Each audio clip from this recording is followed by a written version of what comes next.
Assalamualaikum warahmatullahi wabarakatuh. Selamat datang di channel Karma Set, tempat di mana kita bahas tentang seputar teknologi, dan tren ini dunia IT.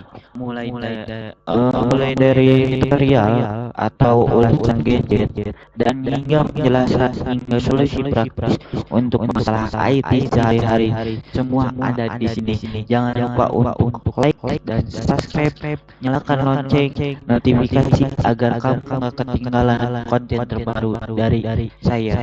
Yuk kita mulai untuk penjelasan, yaitu seperti bentuk tema seperti yang judul yaitu deepfake.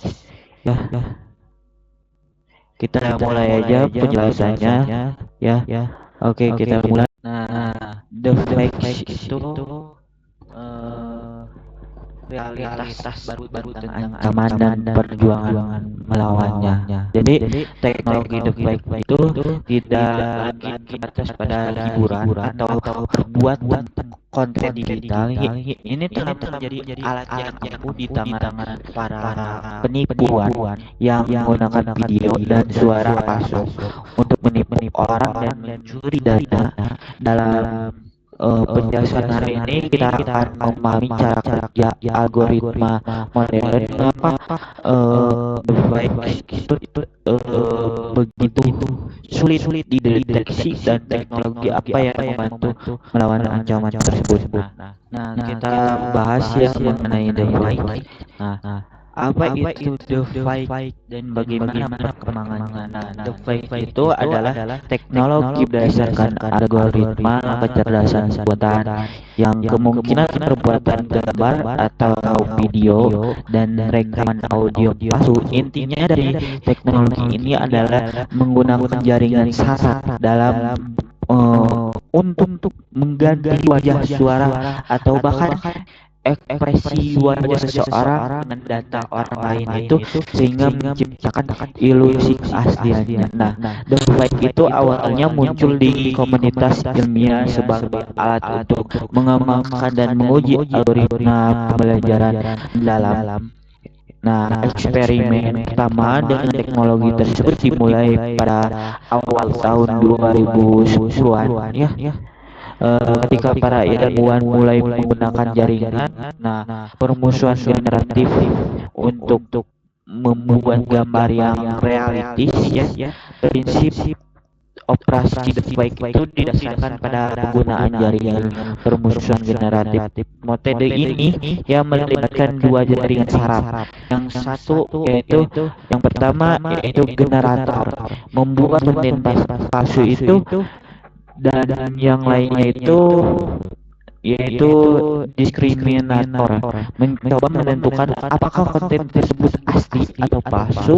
Nah, perbuatan video menggunakan proses penggantian wajah itu asli dengan wajah lain, sehingga ekspresi emosi dan gerakan bibir tetap terjaga. Nah, spoofing suara itu menggunakan algoritma yang menganalisis pola suara, nada, dan aksen untuk memproduksi suara orang lain. Model AI modern dapat mensintesis suara secara real time, sehingga deepfake itu sangat berbahaya dalam konteks penipuan. Saat ini ya, deepfake itu tidak hanya digunakan dalam industri hiburan, tetapi juga dalam skema kriminal yang menemukan pentingnya mempelajari teknologi ini gitu ya, dan mengembangkan metode perlindungan. Nah, penipuan dan deepfake itu ancaman baru.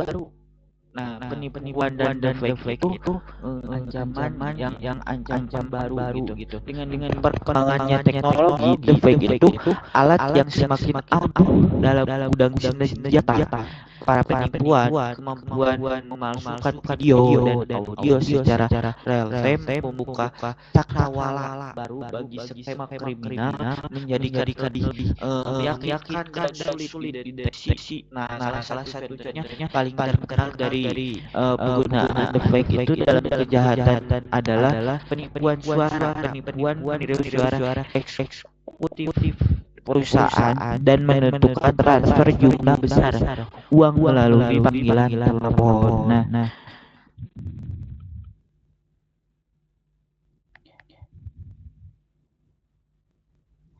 Nah, ada sebuah cerita ya, sebuah cerita seorang perusahaan atau sebuah informasi ya mengenai deepfake ya. Nah, dari Direktur Inovasi Infowars Group ya untuk menghasilkan suara menggunakan jaringan saraf digunakan teknologi TTS, text to space. Dengan bantuannya teks yang sudah disiapkan dibacakan. Contohnya solusi tersebut adalah voice ya atau Datacron atau Gerson voice.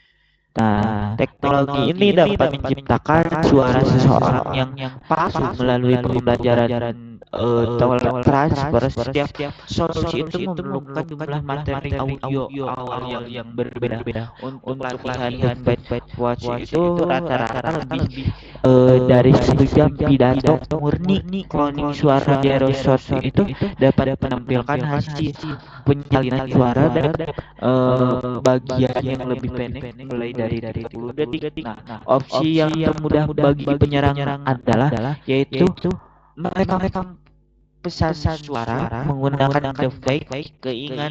Keinginan berkomunikasi menggunakan pesan suara alih-alih menelpon merupakan salah satu tanda penipuan yang berinteraksi dengan calon korban secara real time. Lebih sulit jika jaringan saraf digunakan untuk komunikasi. Jaringan saraf tersebut perlu menguraikan jawaban lawan bicara ke dalam teks dan menyiapkan tanggapan. Jika seseorang terlibat, ia perlu menulis teks ya untuk sulit suara selanjutnya. Semua ini membutuhkan waktu dan kecepatan tanggapan dapat menimbulkan kecurigaan adanya pemalsuan. Nah, mesin juga sulit menahan jeda alami dalam ucapan dan pembuatan transisi dialog yang tidak merata serta menunjukkan emosi secara memadai gitu. Memadai jika Anda harus memperhatikan intonasi. Nah, ancaman lainnya itu adalah video dan lingkaran di pesan instan yang memasukkan wajah orang-orang yang dikenal. Misalnya penipuan mengirimkan video atau melakukan panggilan video atas nama kerabat atau atas nama temannya atau atas seringkali penipuan itu atas nama ya macam-macam dari mulai artis dan lain-lainnya dan sampai ke pemerintahan sampai ke bank ya dipasangkan yaitu panggilan video maupun mengirimkan video atas nama atau atasan meminta bantuan keuangan. Nah, teknologi semacam ini tidak hanya digunakan untuk memeras uang namun juga untuk menyebarkan informasi yang salah gitu. Deepfake itu juga digunakan dalam pemerasan penjahat ya. Membuat video yang membahayakan dengan menggabungkan data asli korban dengan konten palsu dan mengancam akan mempublikasikan jika permintaan tidak dipenuhi. Misalkan kayak mengancam itu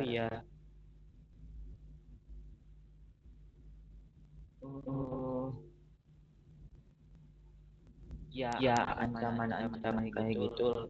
Saya bisa memberikan Contohnya ya defek modern sudah secara signifikan mempersulit tugas mengidentifikasi pemalsuan, bahkan bagi pengguna berpengalaman sehingga memerlukan pengembangan teknologi keamanan baru dan meningkatkan kesadaran akan ancaman. Nah, teknologi melawan defek itu apakah ada perlindungannya?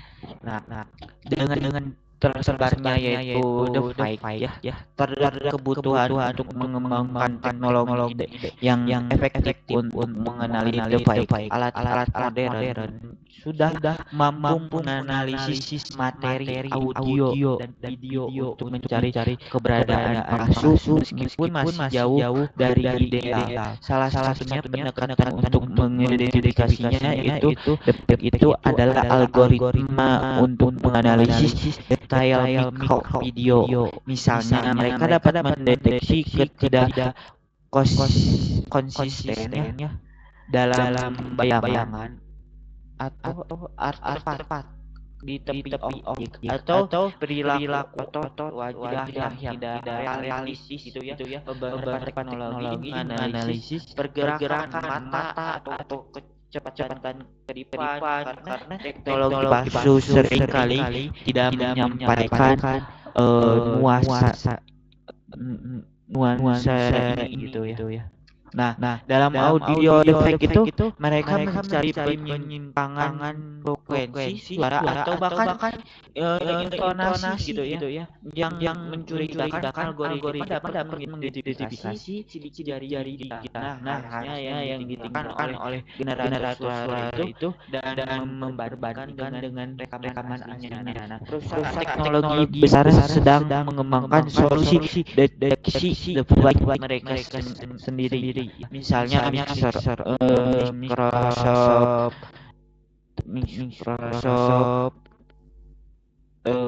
telah menciptakannya alat yang disebut video autenticator yang memperkirakan kemungkinan penipuan berdasarkan analisis setiap frame video. Saya lupa lagi sebuah web. Oh iya benar. Google Authenticator. Ada sebuah aplikasi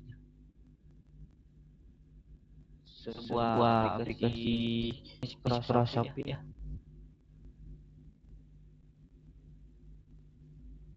Nah, meskipun dapat kemajuan dalam bidang ini, perlindungan masih tertinggal dibandingkan pesatnya perkembangan teknologi. Nah, perbuatan defek itu para penipu dengan cepat itu mengadaptasi alat mereka sehingga pemasukan semakin sulit dikenali, namun integrasi sistem tersebut ke dalam jaringan sosial dan pesan instan dapat secara signifikan mempersulit pengguna deepfake untuk tujuan kriminal ya.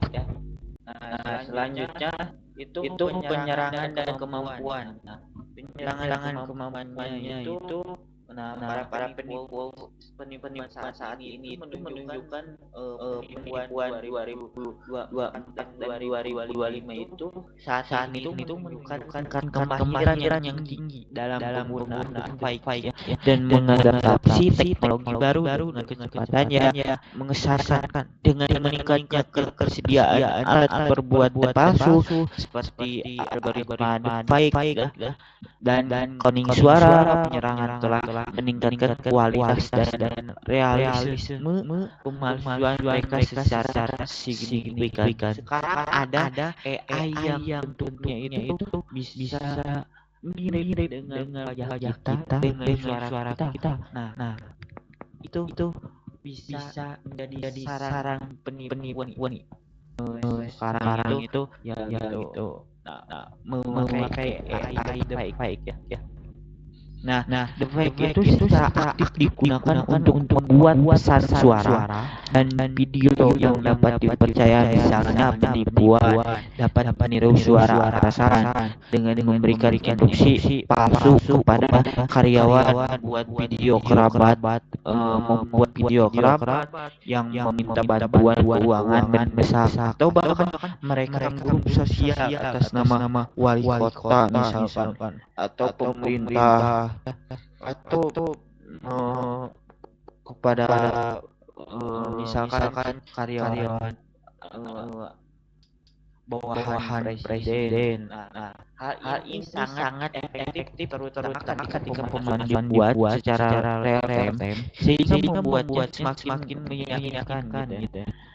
Nah, alat yang sebelumnya membutuhkan sumber daya komputasi yang besar ini tersedia untuk hampir semua pengguna. Nah, penipuan itu sangat cepat menguasai platform khusus dan petaka-petaka terbuka seperti Device Lab atau pakai app dan mendaftar untuk tujuan mereka punya model cerdas buatan yang dapat dipelajari dalam hitungan jam. Kemungkinan penyerangan dapat cepat menyesuaikan algoritma untuk tugas tertentu. Nah, kemampuan adaptasinya itu yang tinggi itu dari para penjahat ini itu menimbulkan kekhawatiran serius karena kualitas deepfake itu terus meningkat seiring dengan kemajuan teknologi tanpa tindakan perlindungan dan pelatihan penggunaan yang tepat, mereka akan menjadi alat yang lebih kuat di tangan penyerang gitu.